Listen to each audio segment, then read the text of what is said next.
వాస్తవానికి ఏంటంటే కన్యా రాశి వారికి నిజంగా వాళ్ళకు ఎప్పుడూ లేని అదృష్టం అనేది కూడా ఈ సంవత్సరం 2026 సంవత్సరం జూన్ 2వ తారీఖున మిథున రాశిలో ఉన్నటువంటి గురుడు, దేవతల గురువు అయినటువంటి బృహస్పతి కర్కాటక రాశిలోకి రావడం అనేది కూడా ఇది ఉచ్చక్షేత్రం. కర్కాటక రాశి గురువు ఉండడం వల్ల నిజంగా కన్యా రాశి వారు ఏ జన్మలో ఏ పుణ్యం చేసుకున్నారో ఈ 12 సంవత్సరాల తర్వాత వచ్చినటువంటి ఈ యొక్క గురువు స్థానచలనం వాళ్ళకు లాభస్థానంలోకి వస్తున్నాడు కాబట్టి మీకు దీర్ఘకాలికంగా ఉన్నటువంటి కర్మలు, దోషాలు అన్నీ కూడా మొత్తం పూర్తిగా సమసిపోతుంది. మీరు ఉద్యోగం కోసం ప్రయత్నించారు, ఉద్యోగంలో ఉన్నతి, తర్వాత వ్యాపారంలో అభివృద్ధి.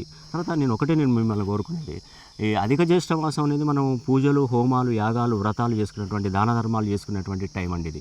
కాబట్టి ఈ టైంలో కనుక మీరు కనుక జూన్ 13వ తారీఖున శని త్రయోదశి నాడు శని హోమం జరిపించుకున్నారంటే మీ జన్మ ధన్యం అయిపోతుంది. నా మాట వినండి. మీరు ఇదివరకు శని హోమం జరిపించుకున్నా కూడా ఇప్పుడు మళ్ళీ శని హోమం జరిపించుకోవడం ద్వారా ఖచ్చితమైనటువంటి ఫలితాలు మీకు తప్పకుండా అందుతాయి. 50,000 విలువైనటువంటి పూజా వస్తువులు కూడా మీకు తప్పకుండా అందజేస్తున్నాను. ప్రతి ఒక్కరికి పేరు పేరున తెలియజేస్తున్నాను.